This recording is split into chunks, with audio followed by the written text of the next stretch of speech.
प्यारे बच्चों, UP board class channel पर आप सभी का हार्दिक स्वागत है। बच्चों, इस वीडियो में हम यूपी बोर्ड के कक्षा 10वीं के गणित के अध्याय 6 त्रिभुज की प्रश्नावली 6.4 के सभी प्रश्नों को हल करेंगे। तो वीडियो को पूरा देखिएगा अंत तक, जिससे आपको प्रश्नावली 6.4 के सभी प्रश्नों के हल आसान तरीके से समझ में आ जाएंगे। प्रश्न एक बहुत ही आसान प्रश्न है दोस्तों, सूत्र पर आधारित प्रश्न है। प्रश्न एक में हमसे कहा गया है, मान लीजिए कि एबीसी त्रिभुज जो है वो त्रिभुज डीईएफ के समरूप है और इनके क्षेत्रफल क्रमशः 64 सेंटीमीटर स्क्वायर और 121 सेंटीमीटर स्क्वायर है। यानी कि एबीसी त्रिभुज का क्षेत्रफल 64 सेंटीमीटर स्क्वायर है और डीईएफ त्रिभुज का क्षेत्रफल 121 सेंटीमीटर स्क्वायर है। यदि ईएफ की लंबाई 15.4 सेंटीमीटर है तो बीसी ज्ञात कीजिए। बहुत ही आसान है दोस्तों। हमने दोस्तों प्रमेय 6.6 के वीडियो में सिद्ध किया था कि दो समरूप त्रिभुजों के क्षेत्रफलों का जो अनुपात होता है इनकी संगत भुजाओं के अनुपात के वर्ग के बराबर होता है। ठीक है, तो अब दोस्तों यहाँ पर हमें त्रिभुज एबीसी और त्रिभुज डीएफ समरूप दे रखे हैं। तो त्रिभुज एबीसी का जो क्षेत्रफल होगा, एरिया ऑफ एबीसी, उसका जो अनुपात होगा त्रिभुज डीईएफ के क्षेत्रफल के, एरिया ऑफ डीईएफ, वो किसके बराबर होगा? इनकी संगत भुजाओं के अनुपात के वर्ग के। तो दोस्तों देखो, यहाँ पर हमें बीसी ज्ञात करना है। तो बीसी, ठीक है, यानी कि दूसरा और तीसरा अक्षर लिया ऊपर, तो नीचे भी दूसरा तीसरा अक्षर लेंगे तो कौन सा आ जाएगा? ईएफ। ठीक है, तो बीसी बटे ईएफ के वर्ग के बराबर होगा। ठीक है, क्योंकि बीसी ज्ञात करना है। ठीक है, तो बीसी आ रहा है हमारा दूसरा और तीसरा अक्षर, तो बट्टे में भी दूसरा तीसरा अक्षर रखेंगे नीचे वाले त्रिभुज का, तो वो है ई और एफ, तो बट्टे में रखा ई एफ। तो इन दोनों के अनुपात के वर्ग के बराबर होगा। ठीक है, प्रमेय 6.6 से। अब दोस्तों हमें सब चीजें दे रखी है बीसी के अलावा, तो हम सबका मान रख देंगे। ठीक है, तो हमने रख दिया त्रिभुज एबीसी का क्षेत्रफल दे रखा है 64 सेंटीमीटर स्क्वायर, तो रख दिया 64। त्रिभुज डीएफ का क्षेत्रफल दे रखा है 121 सेंटीमीटर स्क्वायर, तो हमने रख दिया 121 बराबर। बीसी हमें ज्ञात करना है और ईएफ जो है वो हमें दे रखा है, पर ईएफ का मान अभी हमने रखा नहीं, अभी हम आगे रखेंगे। ठीक है, इसका वर्ग लिख दिया। ठीक है, बस अब हमने बराबर के दाएं और बाएं को आपस में बदल दिया। तो 64/121 बराबर है बीसी बटे ईएफ के वर्ग के, तो हमने लिख दिया बीसी बटे ईएफ का वर्ग बराबर होगा 64/121 के। ठीक है, अब दोनों तरफ वर्गमूल ले लेंगे। ठीक है, तो बीसी बटा ईएफ का वर्ग हट जाएगा वर्गमूल लेने पे, तो बीसी बटा ईएफ बचेगा और दाईं तरफ अंडर रूट लग जाएगा, तो दाईं तरफ हमने अंडर रूट लगा दिया, अंडर रूट 64/121। ठीक है, अब बीसी बटा ईएफ बराबर, ठीक है, तो ईएफ की जगह हम कितना रख देंगे? अब ईएफ कितना दे रखा है हमें? 15.4 सेंटीमीटर, तो बीसी बटा ईएफ की जगह रख दिया हमने 15.4 सेंटीमीटर बराबर।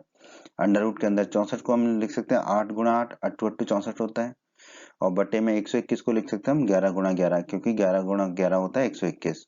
ठीक है, अब बीसी बटा 15.4, अब अंडर रूट में से देखो 8 गुणा 8 है तो एक 8 बाहर आ जाएगा, और बटे में 11 गुणा 11 है तो 11 बाहर आ जाएगा, तो हमें मिलेगा 8/11। अब हम क्या करेंगे दोस्तों, 15.4 को दाईं तरफ ले जाएंगे तो वो ऊपर चला जाएगा, तो हमें मिलेगा बीसी बराबर 8 गुणा 15.4, ऊपर चला गया, बटे में 11 है तो बटे में 11 लिख दिया। अब 8 गुणा 15.4 करेंगे तो हमें मिलेगा 123.2, तो बीसी हो गया हमारा 123.2 बटे 11। अब 123.2 में आप 11 का भाग दीजिए तो आपको प्राप्त होगा 11.2। ठीक है, तो बीसी आ गया हमारा 11.2 सेंटीमीटर। यही हमारा उत्तर होगा दोस्तों, यही हमें ज्ञात करना था बीसी, तो बीसी आ गया हमारा 11.2 सेंटीमीटर।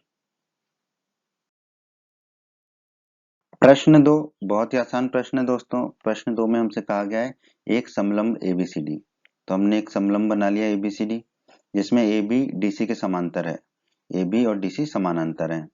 के विकर्ण परस्पर बिंदु ओ पर प्रतिच्छेद करते हैं, तो इसके दो विकर्ण होंगे ए सी और बी डी। ये दोनों कहाँ प्रतिच्छेद करते हैं? जहां भी प्रतिच्छेद करते हैं उसे हम बिंदु ओ मानेंगे प्रश्न के अनुसार। यदि ए बी बराबर 2 सी डी हो, ए बी की लंबाई हमें सी डी की लंबाई की दोगुनी दे रखी है, तो त्रिभुजों एओबी और सीओडी के क्षेत्रफलों का अनुपात ज्ञात कीजिए। तो दोस्तों इन दोनों त्रिभुज एओबी ये और त्रिभुज सीओडी, इन दोनों त्रिभुजों के क्षेत्रफल का अनुपात ज्ञात करने के लिए हम क्या करेंगे, हम देखते हैं कि क्या ये दोनों त्रिभुज समरूप हो सकते हैं कि नहीं। अगर समरूप हो जाएंगे तो हमारे लिए प्रश्न को हल करना आसान होगा। तो त्रिभुज एओबी और त्रिभुज सीओडी में, इन दोनों त्रिभुजों में ध्यान से देखिए, कोण बीएओ ये वाला कोण बराबर कोण डीसीओ, ये वाला कोण, ये दोनों कोण बराबर हैं। क्यों? क्योंकि देखिए ये दोनों कोण क्या है, एकांतर कोण है। ठीक है, अब एकांतर कोण है कैसे, ए बी और डी सी दो समांतर रेखाएं हैं, उनको एक तिर्यक रेखा AC काट रही है। तो अगर दो समांतर रेखाओं को एक तिर्यक रेखा प्रतिच्छेद करे तो एकांतर कोण बराबर होते हैं। तो ये दोनों एकांतर कोण फिर बराबर होंगे, क्योंकि ABDC दो समांतर रेखाएं हैं, भुजाएं हैं, उनको एक तिर्यक रेखा AC प्रतिच्छेद कर रही है, तो एकांतर कोण बराबर होंगे। तो कोण BAO बराबर होगा कोण DCO के। ठीक है, ये लिख दिया हमने यहाँ पर। कोण है तो एंगल के लिए A लिख दिया। अब कोण AOB, ये वाला कोण AOB बराबर होगा कोण COD के। ठीक है, कोण AOB बराबर होगा कोण COD के। क्यों? क्योंकि ये शीर्षाभिमुख कोण है और शीर्षाभिमुख कोण हमेशा बराबर होते हैं। ठीक है, तो कोण है तो एंगल के लिए हमने लिख दिया A। अब यहाँ पर लग जाएगी हमारी A कसौटी, एंगल एंगल कसौटी से, उससे दोनों त्रिभुज हो जाएंगे समरूप। क्रम क्या होगा, देखो तीन तीन अक्षर के हैं कोण, तो बीच बीच वाला अक्षर पकड़ेंगे। तो पहले पकड़ा A, फिर पकड़ा O, तो AO पकड़ लिया। फिर AOB में त्रिभुज में क्या रह गया B, तो अंत में हमने B रख दिया। समरूप होगा त्रिभुज, बीच वाला अक्षर पकड़ा C, फिर पकड़ा O, CO। फिर त्रिभुज COD में CO पकड़ लिया तो क्या बच गया D, तो हमने लिख दिया D। तो त्रिभुज AOB समरूप होगा त्रिभुज COD के। तो त्रिभुज AOB समरूप आ गया हमारा त्रिभुज COD के। ठीक है, ये आ गया। अब हमने दोस्तों प्रमेय 6.6 में सिद्ध किया था, दो समरूप त्रिभुजों के क्षेत्रफलों का जो अनुपात होता है इनकी संगत भुजाओं के अनुपात के वर्ग के बराबर होता है। ठीक है, तो त्रिभुज AOB का जो क्षेत्रफल होगा, एरिया ऑफ AOB, उसका अनुपात त्रिभुज COD के क्षेत्रफल के अनुपात के क्या होगा। इन दोनों त्रिभुज समरूप आए, त्रिभुज AOB और त्रिभुज COD, उन दोनों त्रिभुजों के क्षेत्रफल का अनुपात, यानी कि त्रिभुज AOB बटे त्रिभुज COD, ये किसके बराबर होगा, इन दोनों त्रिभुजों की संगत भुजाओं के अनुपात के वर्ग के। ठीक है, तो हम यहाँ पर पहला और अंतिम अक्षर ले लेते हैं। ठीक है, तो AB आ जाएगा ऊपर, नीचे भी वही पहला और अंतिम लेना पड़ेगा, तो नीचे आ जाएगा CD। तो AB बटा CD के वर्ग के बराबर होगा। अब हमने AB और CD क्यों लिया, क्योंकि हमें प्रश्न में दे रखा है AB बराबर 2CD। ठीक है, तो इसी से हमारा हल होगा आगे। तो दोनों त्रिभुजों का क्षेत्रफल का अनुपात आएगा उनकी संगत भुजाओं के अनुपात के वर्ग के बराबर, प्रमेय 6.6 से। ठीक है, तो हमने पहला और अंतिम अक्षर लिया AB, तो नीचे भी पहला और अंतिम अक्षर लेंगे CD। आगे बढ़ते हैं दोस्तों हमें प्रश्न में दिया गया है AB बराबर 2CD। ठीक है, तो हम यहाँ पर AB की जगह क्या रख देंगे, 2 गुणा CD रख देंगे। ठीक है, तो हमारा आ जाएगा त्रिभुज AOB का क्षेत्रफल बटे त्रिभुज COD का क्षेत्रफल बराबर, AB की जगह रख दिया 2CD, बटे में CD है ही, और उन दोनों का वर्ग। ठीक है, तो अब CD से CD कट जाएगा। ठीक है, तो हमें क्या बचेगा, 2/1। तो हमारा अनुपात आ जाएगा त्रिभुज AOB के क्षेत्रफल का अनुपात बटे त्रिभुज COD का क्षेत्रफल बराबर 2/1 का वर्ग। ठीक है, 2/1 का वर्ग कितना हो जाएगा दोस्तों, 2 का वर्ग 4 और 1 का वर्ग 1 ही रहेगा। ठीक है, तो ये आ गया हमारा 4/1। तो हम कह सकते हैं कि त्रिभुज AOB के क्षेत्रफल का जो अनुपात है वो त्रिभुज COD के क्षेत्रफल के कितना होगा, 4:1, क्योंकि ये 4/1 आया है, तो हमारा अनुपात में पूछा है हमसे ना, अनुपात ज्ञात कीजिए, तो आ जाएगा हमारा 4:1। तो यही हमारा उत्तर होगा दोस्तों इस प्रश्न का, 4:1। प्रश्न 3 में दोस्तों हमसे कहा गया है आकृति 6.44 में। ठीक है, एक आकृति है, एक ही आधार BC पर दो त्रिभुज ABC और DBC बने हुए हैं। ठीक है, तो दोनों त्रिभुजों को देख लेते हैं। देखो ABC बना हुआ है BC आधार पर, और DBC दूसरा त्रिभुज ये भी बना हुआ है BC आधार पर। ठीक है, यदि AD और BC को O पर प्रतिच्छेद करते हैं। ठीक है, यदि AD BC को O पर AD जो है वो BC को कहाँ प्रतिच्छेद करता है, बिंदु O पर, ये दिया हुआ है प्रश्न में। तो दर्शाइए कि ABC का जो क्षेत्रफल है, ये ऊपर वाले त्रिभुज का जो क्षेत्रफल है, बटे DBC का जो क्षेत्रफल है, नीचे वाले त्रिभुज का क्षेत्रफल है, वो किसके बराबर होगा, AO बटे DO के, AO बटे DO के बराबर होगा ये। ठीक है, तो ये हमें दर्शाना है। तो दोस्तों इसके लिए हमें कुछ रचना करनी पड़ेगी, वो रचना हम पहले कर लेते हैं। एक BC पर एक लंब डालेंगे A से लंब डालेंगे AE। ठीक है, कहाँ पर, BC पर। ठीक है, तो एक लंब डाला हमने BC पर AE। ठीक है, A से लंब डाला AE कहाँ पर, BC पर। फिर दूसरा लंब डाला हमने DF, D से लंब डालेंगे BC पर, BC पे एक और लंब डालेंगे DF लंब BC पर। ठीक है, तो BC पर एक और लंब डालेंगे कहाँ से, D से। ठीक है, तो एक और लंब डाल दिया। DF। ठीक है। अब दोस्तों हम जानते हैं कि त्रिभुज के क्षेत्रफल का जो सूत्र होता है वो होता है त्रिभुज का क्षेत्रफल बराबर 1/2 गुणा आधार गुणा ऊंचाई।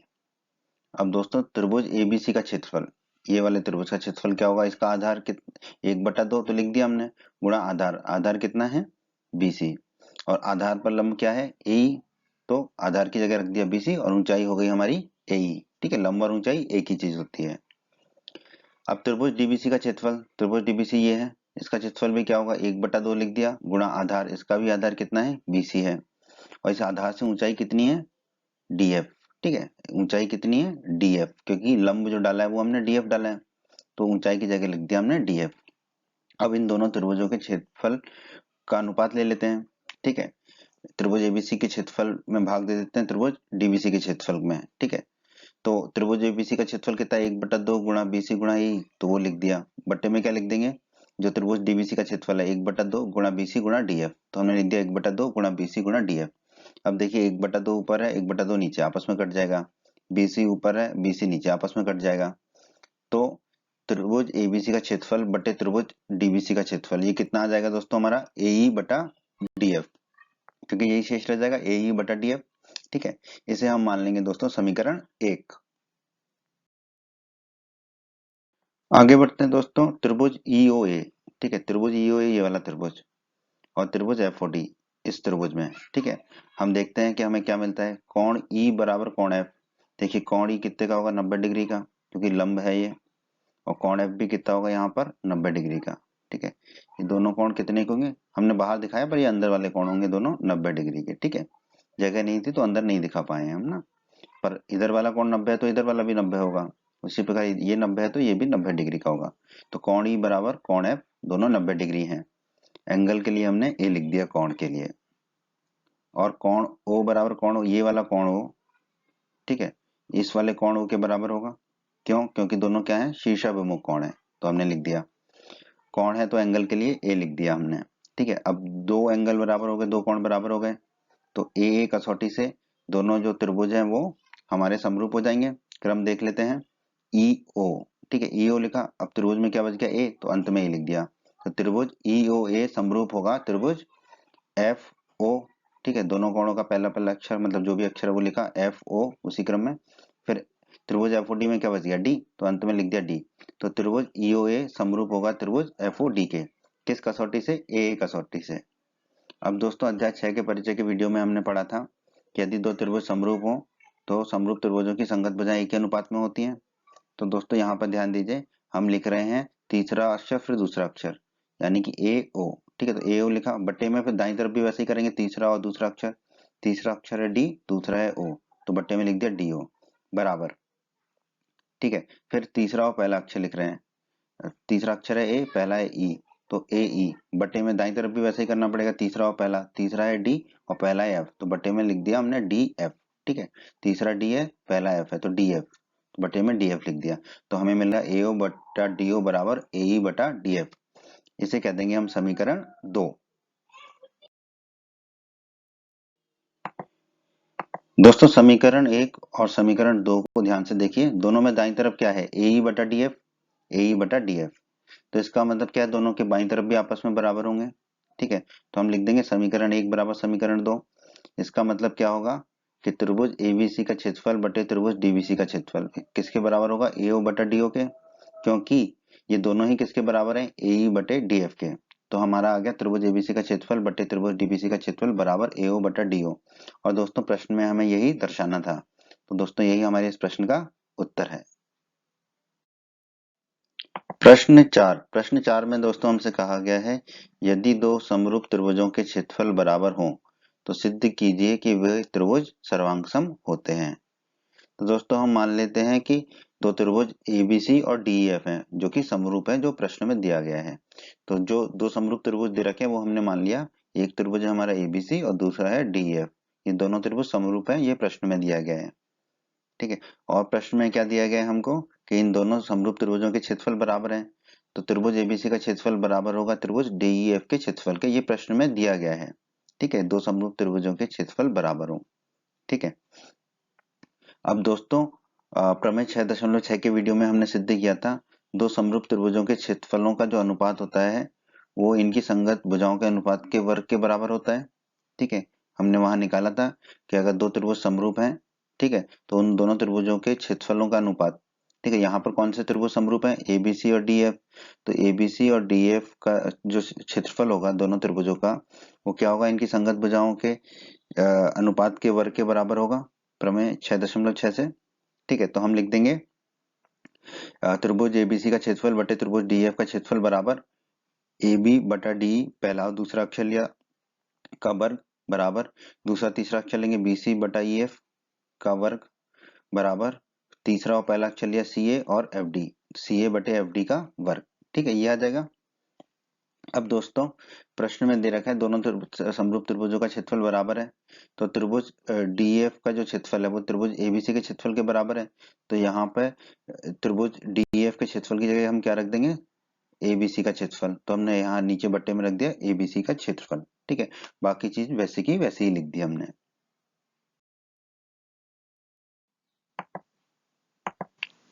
तो दोस्तों अब यहाँ पर देखिए ऊपर भी एबीसी का क्षेत्रफल है और नीचे भी एबीसी का क्षेत्रफल है, तो दोनों आपस में कट जाएंगे, तो क्या बचेगा हमारा, एक।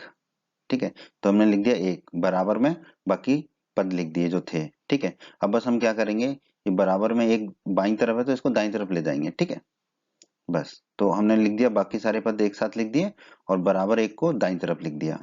अब हम एक एक करके ये जो तीन पद हैं बराबर में, इन तीनों को हल कर लेते हैं।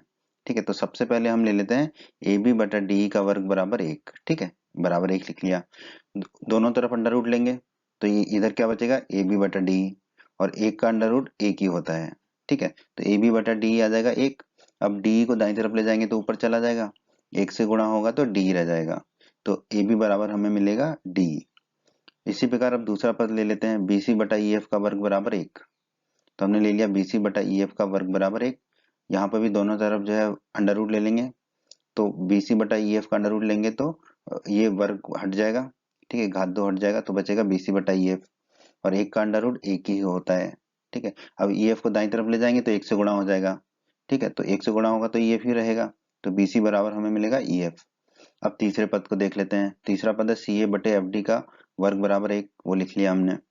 दोनों तरफ अंडर रूट ले लेते हैं, यहाँ अंडर रूट लेंगे तो वर्ग हट जाएगा, तो सी ए बटा एफ डी बराबर आ जाएगा एक, क्योंकि एक का अंडर रूट एक ही होता है।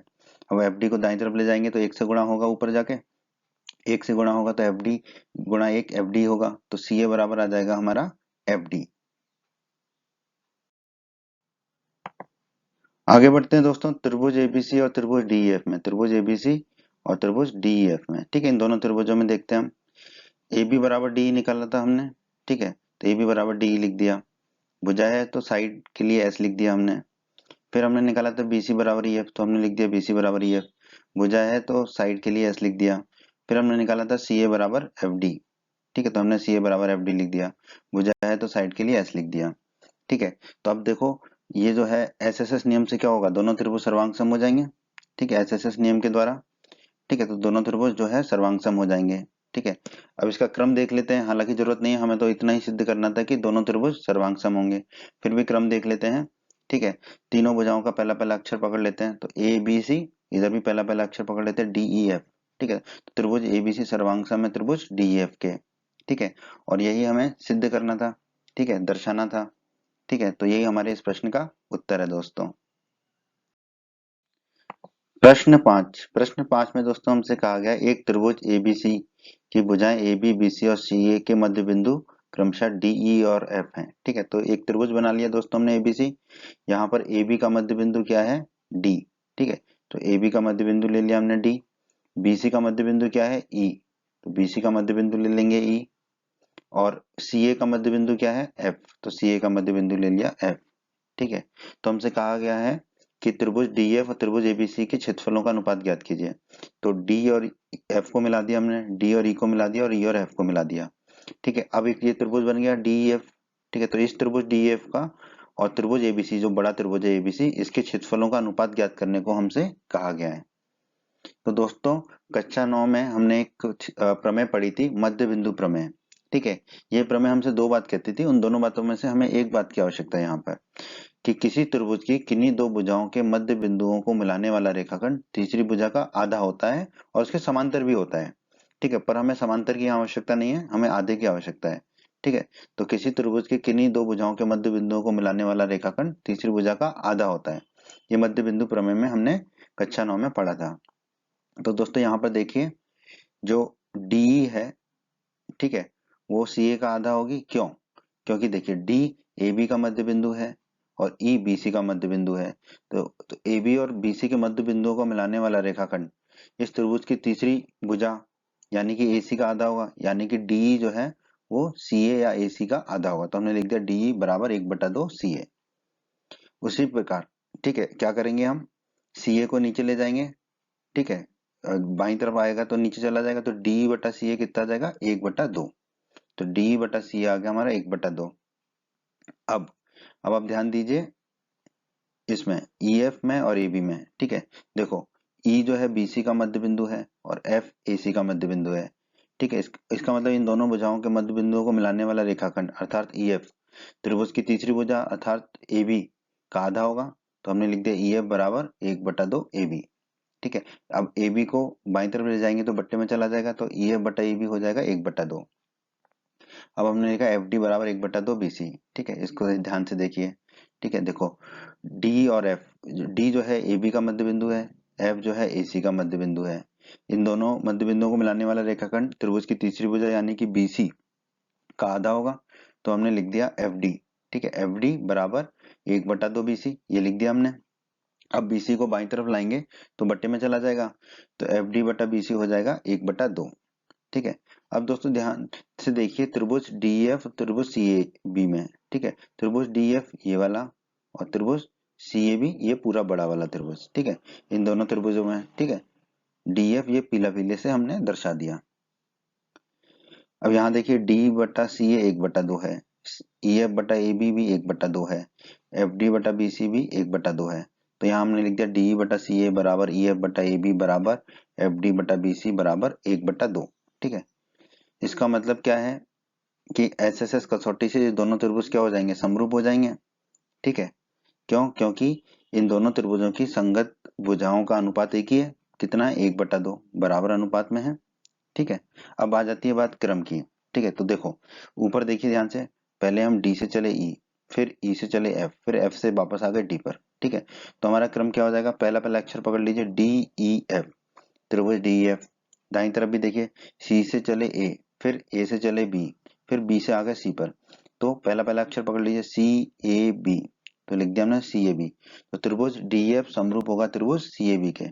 त्रिभुज डी ई एफ जो है वो समरूप होगा त्रिभुज सी ए बी के। ठीक है, आगे बढ़ते हैं दोस्तों। हमने प्रमेय 6.6 के वीडियो में सिद्ध किया था कि दो समरूप त्रिभुजों का जो क्षेत्रफल का अनुपात होता है वो इनकी संगत भुजाओं के अनुपात के वर्ग के बराबर होता है। ये हमने वहां पर सिद्ध किया था। तो त्रिभुज डीईएफ और त्रिभुज सीएबी के क्षेत्रफलों का अनुपात कितना होगा, इनकी संगत भुजाओं के अनुपात के वर्ग के बराबर।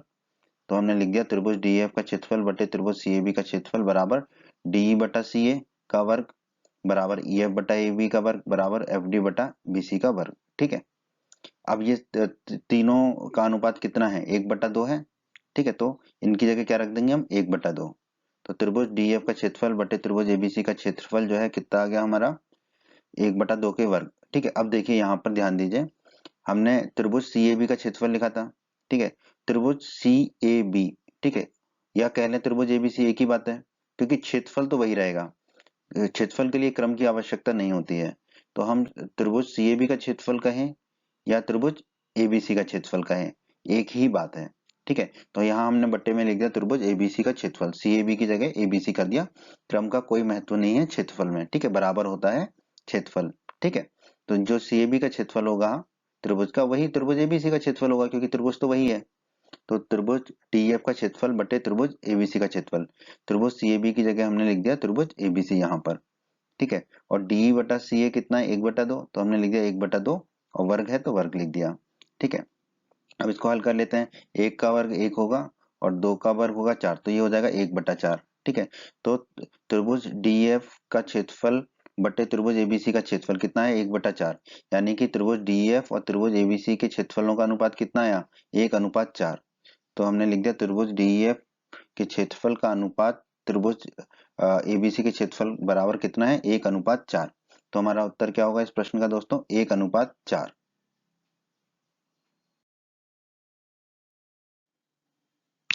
बच्चों, अगर आप हमारे यूपी बोर्ड क्लास चैनल पर नए हैं और आपने अभी तक हमारे यूपी बोर्ड क्लास चैनल को सब्सक्राइब नहीं किया है तो जल्दी से सब्सक्राइब बटन को दबाकर यूपी बोर्ड क्लास चैनल को सब्सक्राइब कर लीजिए और बेल आइकन को भी दबा दीजिए।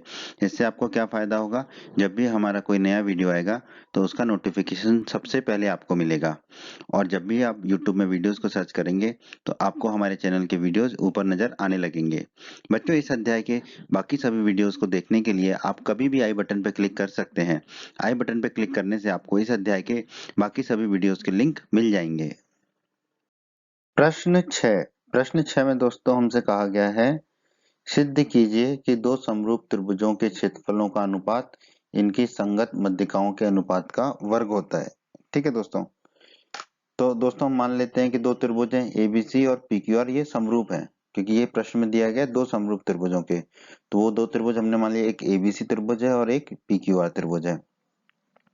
तो दोस्तों एडी एक माध्यिका होगी जो ए से डाली गई माध्यिका होगी त्रिभुज एबीसी में, जो बीसी को दो बराबर भागों में बांटेगी। तो एडी एक माध्यिका है, ठीक है, जो बीसी को दो बराबर भागों में बांटती है। इसका मतलब जो है बीडी और डीसी बराबर होंगे, या हम कह लें कि जो बीडी है वो बीसी का आधा होगा। तो हमने यहाँ लिख दिया बीडी बराबर 1/2 बीसी। उसी प्रकार दूसरे त्रिभुज में माध्यिका कौन सी है पीएम, ठीक है, पी से खींची माध्यिका। तो जो एम है ये क्यूआर को दो बराबर भागों में बांटेगा, ठीक है, इसका मतलब क्यू एम और एम आर बराबर होंगे आपस में। या फिर हम कह लें कि क्यू एम जो है क्यू आर का आधा होगा 1/2। तो हमने लिख दिया क्यू एम बराबर 1/2 क्यू आर। ठीक है दोस्तों, अब दोस्तों त्रिभुज एबीसी और त्रिभुज पीक्यूआर में, ये त्रिभुज एबीसी और त्रिभुज पीक्यूआर में ये दोनों त्रिभुज क्या है समरूप है। ये प्रश्न में दिया गया है कि त्रिभुज एबीसी समरूप है त्रिभुज पीक्यूआर के। ठीक है, तो अगर दो त्रिभुज समरूप होते हैं तो उनकी संगत भुजाएं एक ही अनुपात में होती हैं। ये हम अध्याय 6 के परिचय के वीडियो में पढ़ चुके हैं। तो त्रिभुज एबीसी और त्रिभुज पीक्यूआर की संगत भुजाएं एक ही अनुपात में होंगी। तो हमने लिख दिया, देखो पहला और दूसरा अक्षर ए बी बटे दाई तरफ का भी पहला दूसरा अक्षर क्या है पी क्यू। तो ए बी बटा पी क्यू बराबर दूसरा और तीसरा अक्षर बी सी, दाई तरफ का भी दूसरा तीसरा अक्षर होगा क्यू आर। तो बी सी बटा क्यू आर के बराबर होगा। ए बी बटा पी क्यू बराबर होगा बी सी बटा क्यू आर के। ठीक है, बाई तरफ तो हमने वैसे ही रखा ए बी बटा पी क्यू बराबर ऊपर और नीचे 1/2 का गुणा कर दिया। तो ये हो गया 1/2 गुणा बीसी और नीचे हो गया 1/2 गुणा क्यू आर। ठीक है, बस ऊपर नीचे 1/2 का गुणा किया। अब देखिए दोस्तों 1/2 बीसी किसके बराबर है बीडी के।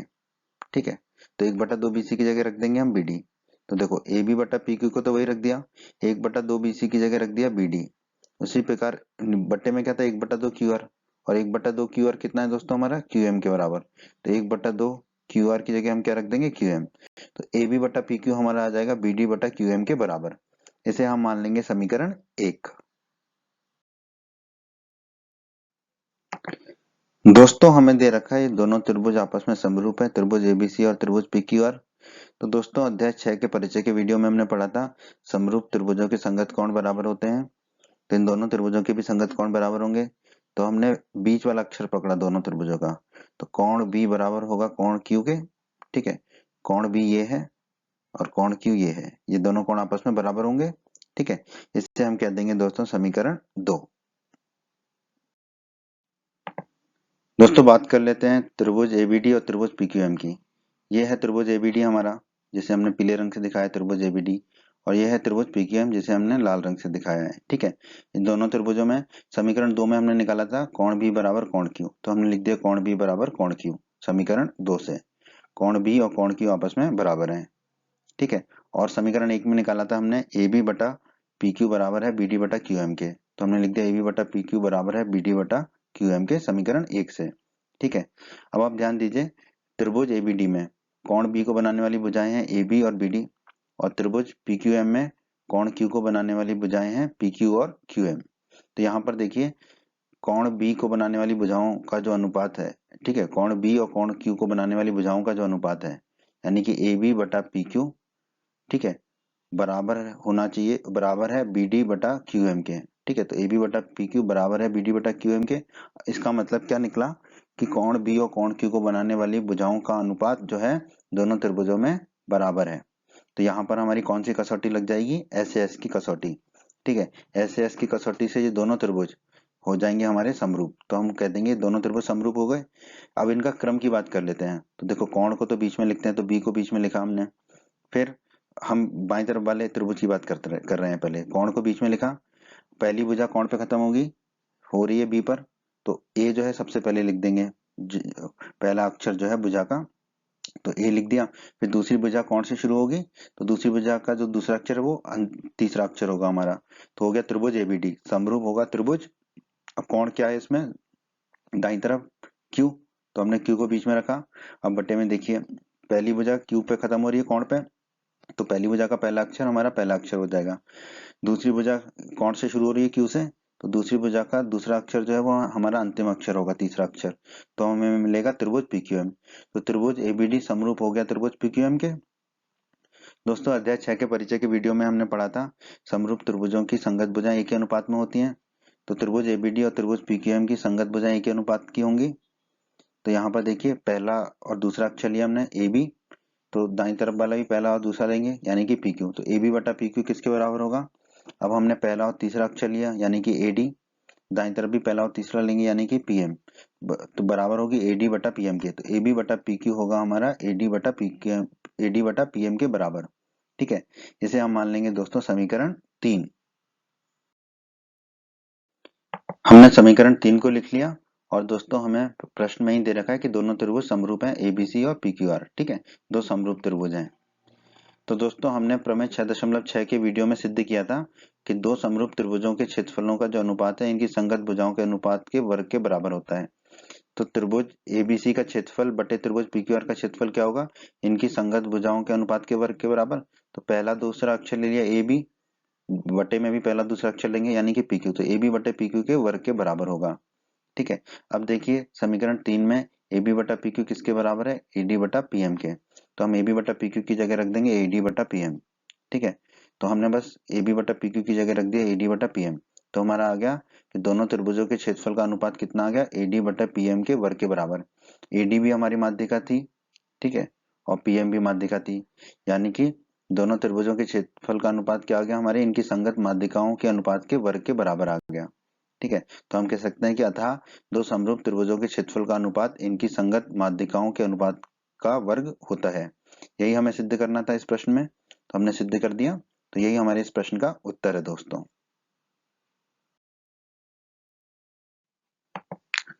प्रश्न 7 में दोस्तों हमसे कहा गया है सिद्ध कीजिए कि एक वर्ग की किसी भुजा पर बनाए गए समबाहु त्रिभुज का क्षेत्रफल उसी वर्ग के एक विकर्ण पर बनाए गए समबाहु त्रिभुज के क्षेत्रफल का आधा होता है।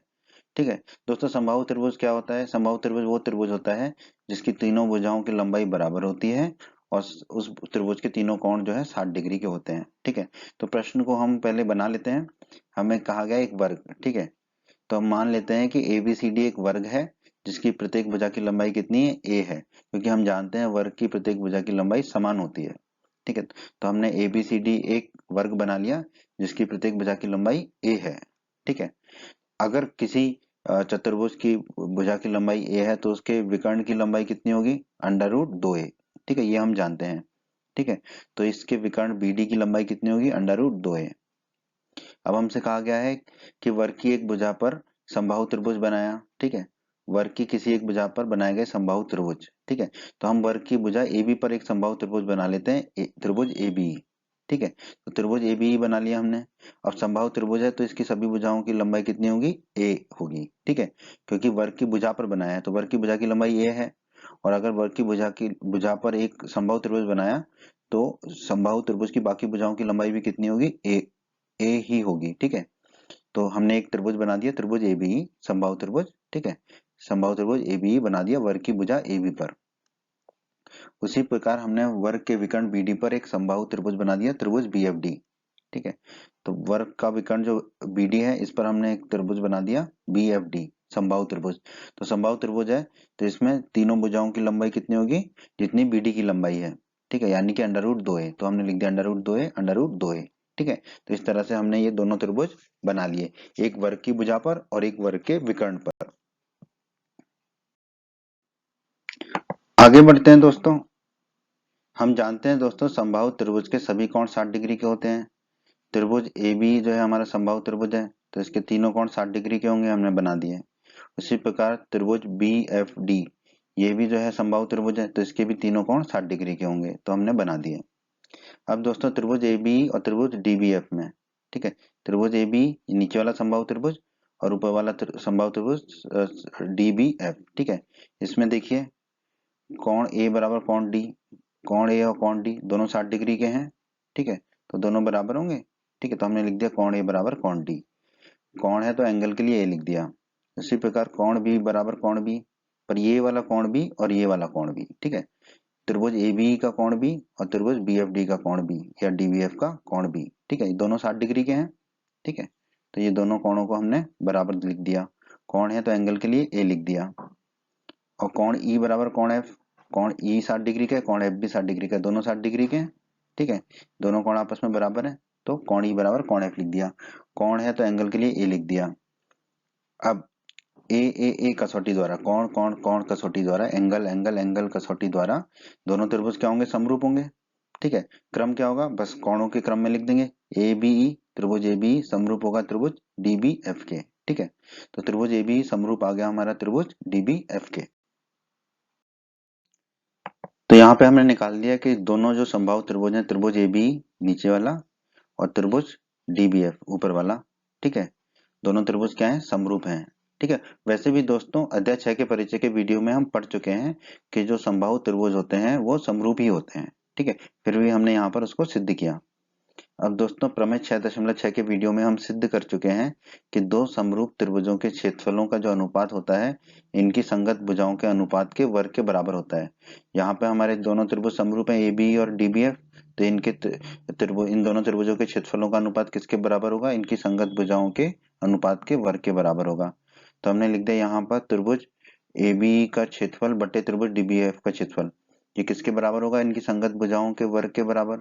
तो हमने पहला दूसरा अक्षर ले लिया ऊपर नीचे, तो पहला अक्षर और दूसरा अक्षर लेंगे ऊपर तो आ जाएगा ए बी, नीचे पहला दूसरा अक्षर लेंगे तो आ जाएगा डी बी, तो आ गया ए बी बटा डी बी के वर्ग के बराबर, ठीक है। दोस्तों यहाँ देखिए ए बी कितना है, ए है, और डी बी कितना है, अंडर रूट 2 गुणा ए, तो इन दोनों के मान रख देते हैं, ठीक है। ए बी की जगह रख दिया हमने ए और डी बी की जगह रख दिया अंडर रूट 2 गुणा ए। अब ए से ए कट जाएगा ऊपर नीचे, ठीक है, तो क्या बचेगा हमारा 1 बटे अंडर रूट 2, ठीक है, का होल वर्ग तो है ही, ठीक है। तो 1 बटे अंडर रूट 2 का होल वर्ग, एक का वर्ग होगा 1 और अंडर रूट 2 का वर्ग होगा 2, तो ये आ जाएगा 1 बटा 2। तो हमारा आ गया त्रिभुज ए बी का क्षेत्रफल बटे त्रिभुज डी बी एफ का क्षेत्रफल बराबर 1 बटा 2। अब ये जो बटे में है त्रिभुज डी बी एफ का क्षेत्रफल, इसको हम दाईं तरफ ले जाएंगे तो ऊपर चला जाएगा, तो हमारा आ जाएगा त्रिभुज ए बी का क्षेत्रफल बराबर 1 बटा 2 त्रिभुज डी बी एफ का क्षेत्रफल। दोस्तों यही हमें सिद्ध करना था कि एक वर्ग की किसी भुजा पर बनाए गए समबाहु त्रिभुज का जो क्षेत्रफल है, यानी कि त्रिभुज ए बी का क्षेत्रफल जो है, ठीक है, वर्ग की भुजा पर बनाए गए त्रिभुज का क्षेत्रफल उसी वर्ग के विकर्ण पर बनाए गए समबाहु त्रिभुज के क्षेत्रफल, उसी वर्ग के विकर्ण यानी कि डीबी या बीडी जो विकर्ण है उस पर बनाया गया समबाहु त्रिभुज डीबीएफ, ठीक है, का आधा होता है। तो देखो डीबीएफ के क्षेत्रफल का आधा आ गया, ठीक है, यही हमें दर्शाना था। तो दोस्तों यही हमारा उत्तर है इस प्रश्न का। प्रश्न 8 में दोस्तों हमसे कहा गया है सही उत्तर चुनिए और अपने उत्तर का औचित्य दीजिए। इस प्रश्न में हमें 4 विकल्प दे रखे हैं, ए बी सी और डी, हमें बताना है इनमें से कौन सा विकल्प सही है, ठीक है। प्रश्न में हमसे कहा गया है कि ए बी सी और बी डी दो समबाहु त्रिभुज हैं, इस प्रकार है कि डी भुजा बी सी का मध्य बिंदु है। त्रिभुजों ए बी सी और बी डी के क्षेत्रफलों का अनुपात क्या होगा। दोस्तों हमने एक समबाहु त्रिभुज बना दिया एबीसी जो हमें प्रश्न में दे रखा है, फिर हमें प्रश्न में दे रखा है कि डी जो है भुजा बीसी का मध्य बिंदु है, तो एक डी मध्य बिंदु ले लिया भुजा बीसी का, ठीक है।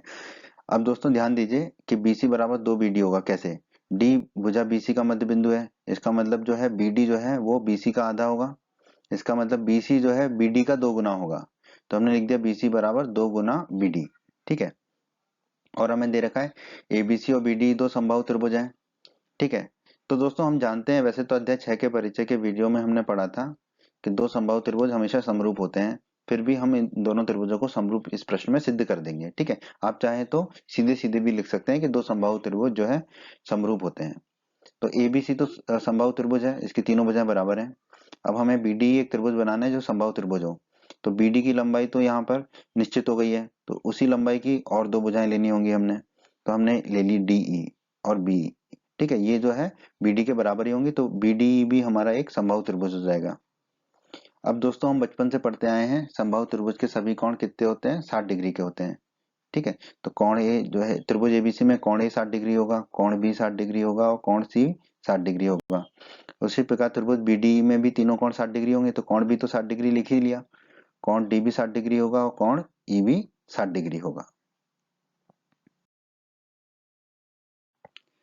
आगे बढ़ते हैं दोस्तों त्रिभुज एबीसी और त्रिभुज ईबीडी में। ठीक है, ये बड़ा त्रिभुज एबीसी और त्रिभुज ईबीडी में। ठीक है, यहाँ देखिए कोण ए बराबर कोण ई, कोण ए और कोण ई जो है 60 डिग्री के हैं दोनों, तो दोनों बराबर होंगे। कोण है तो एंगल के लिए ए लिख दिया। उसी प्रकार कोण बी बराबर कोण बी, ये तो 60 डिग्री है ही, दोनों 60 डिग्री हैं। ठीक है, कोण है तो एंगल के लिए ए लिख दिया। उसी प्रकार कोण सी बराबर कोण डी, कोण सी और कोण डी ये दोनों 60 डिग्री के हैं, बराबर होंगे। कोण के लिए एंगल के लिए लिख दिया। तो ए कसौटी से, ठीक है, ए कसौटी या कोण कोण कोण या एंगल एंगल एंगल कसौटी द्वारा क्या होगा, दोनों त्रिभुज समरूप हो जाएंगे। ठीक है, क्रम क्या होगा, यही होगा, ए बी सी समरूप होगा त्रिभुज किसके, त्रिभुज ईबीडी के। तो त्रिभुज एबीसी समरूप होगा त्रिभुज ईबीडी के।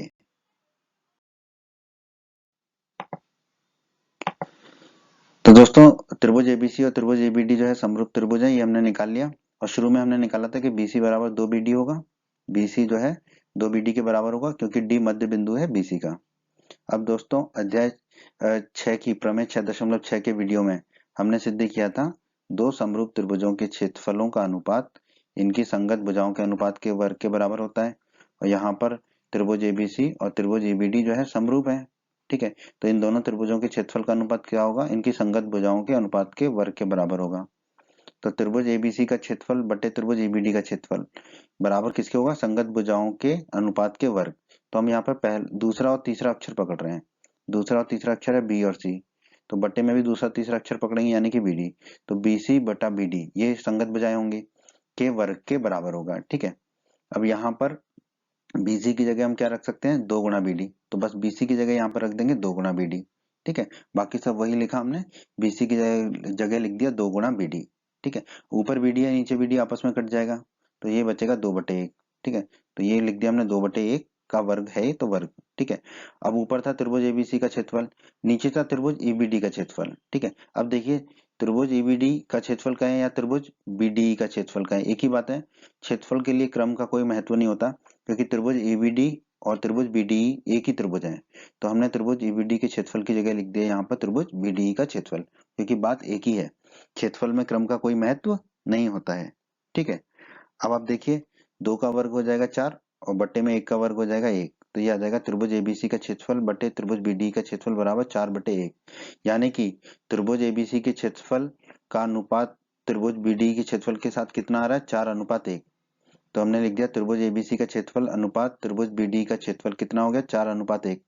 अब हम आ जाते हैं हमारे विकल्पों पर, तो कौन सा विकल्प हमें दे रहा है 4:1, विकल्प सी।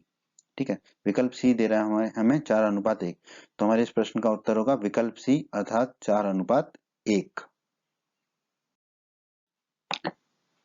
प्रश्न 9 बहुत ही आसान प्रश्न है दोस्तों। प्रश्न 9 में भी प्रश्न 8 की तरह सही उत्तर चुनिए और अपने उत्तर का औचित्य दीजिए। यहाँ पर भी हमें 4 विकल्प दे रखे हैं दोस्तों, चारों विकल्पों में से हमें बताना है कौन सा विकल्प हमारे प्रश्न का सही उत्तर है। हमें प्रश्न में कहा गया है दो समरूप त्रिभुजों की भुजाएं 4:9 के अनुपात में हैं, इन त्रिभुजों के क्षेत्रफल का अनुपात ज्ञात कीजिए। ठीक है, क्या होगा, तो दोस्तों हमने प्रमेय 6.6 के वीडियो में पढ़ा था कि दो समरूप त्रिभुजों के क्षेत्रफलों का अनुपात जो है इनकी संगत भुजाओं के अनुपात के वर्ग के बराबर होता है, ये हमने सिद्ध किया था वहां पर। तो दो समरूप त्रिभुजों का क्षेत्रफल का अनुपात क्या होगा, संगत भुजाओं का अनुपात का वर्ग। ठीक है, और यहाँ पर भुजाओं का अनुपात कितना दे रखा है हमें, 4:9। ठीक है, तो दो समरूप त्रिभुजों के क्षेत्रफल का अनुपात कितना होगा यहाँ पे, 4/9, क्योंकि 4:9 दे रखा है, 4/9 का वर्ग। ठीक है, 4 का वर्ग कितना हो जाएगा दोस्तों 16 और 9 का वर्ग कितना हो जाएगा 81। ठीक है, क्योंकि 4 × 4 होता है 16 और 9 गुणा 9 होता है 81। तो 4 का वर्ग हो गया 16, 9 का वर्ग हो गया 81, तो हमें मिल गया 16/81। तो दो समरूप त्रिभुजों के क्षेत्रफल का अनुपात कितना आ गया हमारा 16:81। अब हम देख लेते हैं कौन सा विकल्प में हमें 16:81 दे रखा है, विकल्प डी में। ठीक है, तो विकल्प डी हमारा सही उत्तर होगा। तो हमारे इस प्रश्न का उत्तर क्या होगा दोस्तों, विकल्प डी, या हम कह देंगे 16:81। उम्मीद करते हैं बच्चों आपको हमारा ये वीडियो पसंद आया होगा। बच्चों, अगर आप यूपी बोर्ड क्लास चैनल पर नए हैं और आपने अभी तक हमारे चैनल को सब्सक्राइब नहीं किया है तो सब्सक्राइब बटन को दबाकर जल्दी से चैनल को सब्सक्राइब कर लीजिए और बेल आइकन को भी दबा दीजिए। इससे आपको क्या फ़ायदा होगा, जब भी हमारे चैनल पर कोई भी नया वीडियो आएगा तो उसका नोटिफिकेशन आपको सबसे पहले मिल जाएगा। और जब भी आप यूट्यूब पर कोई वीडियो सर्च करेंगे तो हमारे चैनल के वीडियोज़ आपको ऊपर नज़र आने लगेंगे। आप हमारे वीडियोज़ को अपने सभी दोस्तों के साथ व्हाट्सएप और फेसबुक पर अवश्य शेयर करें, जिससे आपके दोस्तों का भी लाभ हो सके। आपको वीडियो पसंद आई है तो वीडियो को लाइक अवश्य करें और इस अध्याय के अन्य सभी वीडियोस को देखने के लिए आई बटन पर क्लिक करें। आई बटन पर क्लिक करने से आपको इस अध्याय के सभी वीडियोस के लिंक मिल जाएंगे। धन्यवाद बच्चों।